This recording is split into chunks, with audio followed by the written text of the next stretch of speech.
Good afternoon students. इस video के माध्यम से हम लोग कर्तव्य, ड्यूटी, बाध्यता, ऑब्लिगेशन, अनिवार्यता, कंपल्सन, इंडिकेटिंग सेंटेंसेस के विषय में अध्ययन करेंगे। यह आवश्यकता सूचक वाक्य नेसेसिटी यानी ड्यूटी, ऑब्लिगेशन, कंपल्सन और नेसेसिटी से संबंधित वाक्यों का हिंदी से इंग्लिश में कैसे अनुवाद करते हैं उसकी जानकारी दी जाएगी। पहला, मोहन को कल घर जाना है। मोहन को कल घर जाना है। Mohan has to go home. Mohan has to go home tomorrow, कल जाना है।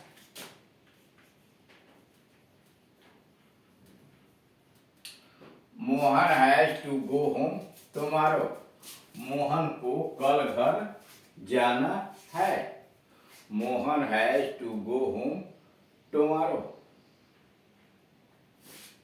या Mohan has got to go home tomorrow, Mohan has got to go home tomorrow. Ram को परीक्षा देनी है। राम को परीक्षा देनी है। Ram has to take his examination या Ram has got to take his examination. Ram को परीक्षा देनी है। Ram has to take his examination या Ram has got to take his examination. ऐसे वाक्यों से यह बोध होता है कि कर्ता अपनी लाचारी से या किसी के आज्ञा अनुसार कार्य करता है। यानी ऐसे वाक्यों से यह पता चलता है कि सब्जेक्ट यानी काम करने वाला अपनी लाचारी से या किसी के आज्ञा अनुसार, उसके धमकी बस, उसके डर से काम करता है। बनाने का नियम है, रूल्स। कैसे इसका ट्रांसलेशन बनाएंगे तो सबसे पहले नाउन प्रोनाउन सब्जेक्ट के स्थान पर आएगा, यानी सब्जेक्ट के स्थान पर नाउन या प्रोनाउन रखिए। फिर हैज या हैज गॉट, हैव या हैव गॉट इस नाउन प्रोनाउन के अनुसार सिंगुलर भी हो सकता है, प्लूरल भी हो सकता है। तो हैज सिंगुलर में, हैव प्लूरल में, हैव गॉट प्लूरल में, हैज गॉट सिंगुलर में, प्लस इन्फिनिटिव। अब अगला मॉडल है, हमें सच बोलना चाहिए। हमें सच बोलना चाहिए। We should speak the truth. हमें सच बोलना चाहिए। We should speak the truth. हमें ईमानदार होना चाहिए। We should be honest. हमें ईमानदार होना चाहिए। We should be honest. हमें अच्छा नागरिक बनना चाहिए। We should be good citizens. हमें अच्छा नागरिक बनना चाहिए। We should be good citizens. हमें गरीबों की सहायता करनी चाहिए। We should help the poor. हमें गरीबों की सहायता करनी चाहिए। We should help the poor. उसे सज्जन और विनम्र बनना चाहिए। He should be gentle and polite. उसे सज्जन और विनम्र बनना चाहिए। He should be gentle and polite. ऐसे वाक्यों से कर्तव्य, ड्यूटी का बोध होता है। ऐसे वाक्यों से कर्तव्य यानी ड्यूटी का बोध होता है, जो कई प्रकार का हो सकता है। और ड्यूटी या कई प्रकार की हो सकती है। धार्मिक हो सकती है, नैतिक हो सकती है, पारिवारिक हो सकती है, सामाजिक हो सकती है या राष्ट्रीय कर्तव्य हो सकता है। यानी ऐसे वाक्यों के माध्यम से कर्तव्य यानी ड्यूटी का बोध कराया जाता है। और वह ड्यूटी कई प्रकार की हो सकती है। वह ड्यूटी धार्मिक कर्तव्य हो सकता है, नैतिक कर्तव्य हो सकता है, परिवार से संबंधित कर्तव्य हो सकता है, या सामाजिक या राष्ट्रीय कर्तव्य इत्यादि हो सकता है। अब आइए रूल्स पर। Rules number 1, subject.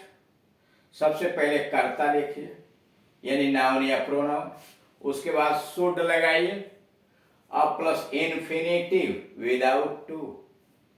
जैसे हमें सच बोलना चाहिए तो वी सब्जेक्ट हो गया, शुड हो गया उसका मॉडल ऑक्सिलरी व सहायक क्रिया, स्पीक हो गया इन्फिनेटिव विदाउट टू और अदर वर्ड्स में द ट्रूथ। दूसरा मॉडल है subject plus should be plus noun या एडजेक्टिव। तो जैसे सब्जेक्ट फिर शुड बी प्लस यहाँ एडजेक्टिव आया हुआ है ईमानदार।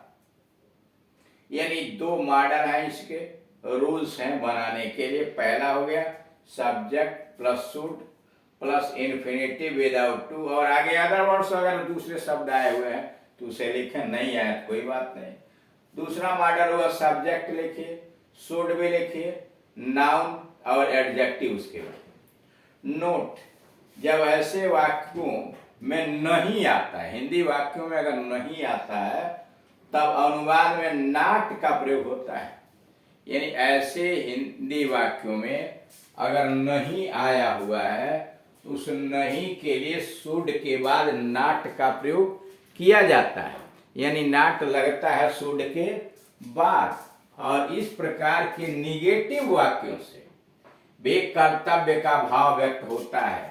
यानी ऐसा नहीं है कि इसमें नॉट लगा हुआ तो उसे कर्तव्य का बोध नहीं होगा, उससे भी कर्तव्य का बोध होगा अगर नॉट लगा हुआ तब। फिर समझिए नोट, ऐसे वाक्यों में हिंदी में अगर नहीं आता है तो अंग्रेजी में अनुवाद के समय नॉट का प्रयोग होता है। और इस प्रकार के निगेटिव वाक्यों से भी कर्तव्य का बोध होता है। जैसे मान लीजिए हमको कहना हमें झूठ नहीं बोलना चाहिए, यह क्या है, नैतिकता हो गई, नैतिक कर्तव्य हमारा हो गया कि हमें झूठ नहीं बोलना चाहिए। यानी नहीं लगा हुआ है फिर भी इससे कर्तव्य बोध हो रहा है, तो हमें झूठ नहीं बोलना चाहिए। वी शुडंट टेल लाइज या we should not tell lies, हमें झूठ नहीं बोलना चाहिए। We should not tell lies या वी शुडंट टेल लाइज। हमें बेईमान नहीं होना चाहिए, वी शुडंट बी डिसऑनेस्ट, हमें बेईमान नहीं होना चाहिए, वी शुडंट बी डिसऑनेस्ट। तीसरा, उन्हें सस्ता नेता नहीं बनना चाहिए, उन्हें सस्ता नेता नहीं बनना चाहिए। They shouldn't be cheap leaders या they should not be cheap leaders. Note number 2, ऐसे वाक्यों से सलाह, परामर्श, एडवाइस का भी बोध होता है। यानी ऐसे वाक्यों से सलाह, परामर्श यानी एडवाइस का भी बोध होता है। हमें सच अवश्य बोलना चाहिए, we must speak the truth, हमें सच अवश्य बोलना चाहिए, we must speak the truth. We ought to speak the truth, we ought to speak the truth, हमें सच अवश्य बोलना चाहिए, we must speak the truth, we ought to speak the truth. हमें ईमानदार अवश्य होना चाहिए, हमें ईमानदार अवश्य होना चाहिए।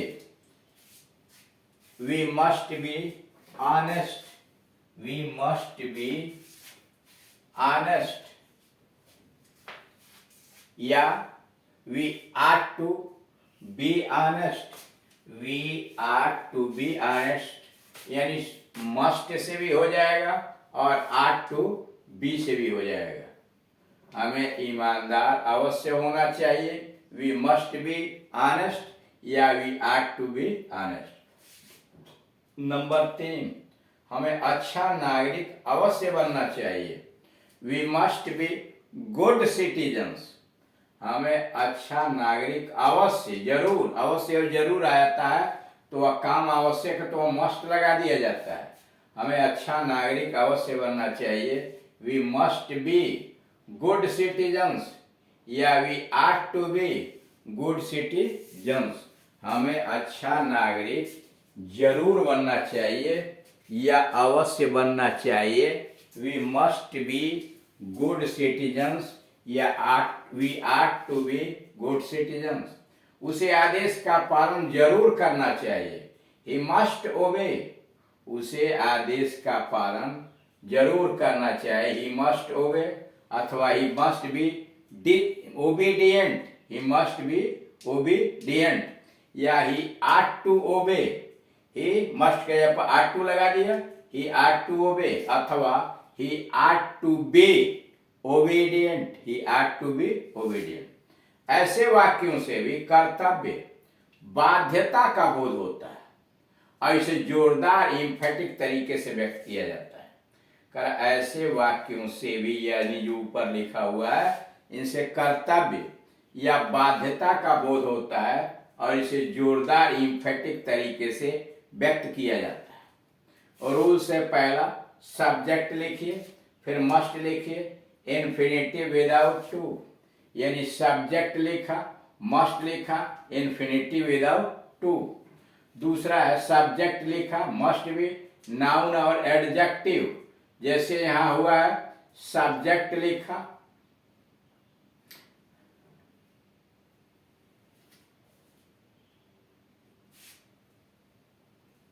सब्जेक्ट लिखा और उसके बाद मस्ट बी लिखा, मस्ट बी, और उसके बाद आज्ञाकारी यानी नाउन या एडजेक्टिव लिखा। तीसरा हुआ सब्जेक्ट लिखा, आट लिखा और इन्फिनिटिव, जैसे यहां सब्जेक्ट लिखा और आट लिखा, इन्फिनिटिव लिखा।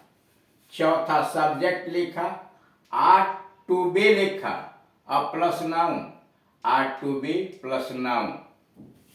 नोट, ऐसे वाक्यों में नहीं के लिए नाट आता है, यानी ऐसे वाक्यों में नहीं के लिए नाट का प्रयोग करते हैं और इस वाक्य से भी कर्तव्य का बोध होता है।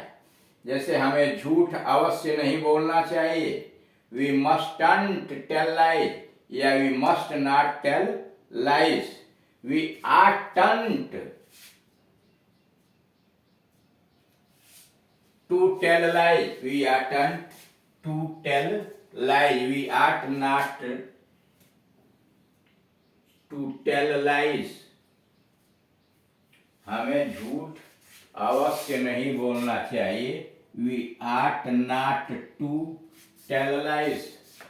हमें बेईमान अवश्य नहीं बनना चाहिए, we must not be dishonest, we must not be dishonest या we are not to be dishonest, we are not to be dishonest. ऐसे वाक्यों में देख रहे हैं जहां मस्ट और शुड लग रहा है, उसके बाद इन्फिनिटिव विदाउट टू आ रही है, यानी इन्फिनिटिव के साथ टू नहीं लगाया जा रहा है, लेकिन आर्ट जहां आ रहा है उसके आगे टू अवश्य लग रहा है, यानी शुड और आर्ट के बाद इन्फिनिटिव का टू छिपा दिया जाता है, लेकिन आर्ट के साथ इन्फिनिटिव का टू लगा रहता है। शेष अगले वीडियोस के अंतर्गत समझाया जाएंगे। Thank you.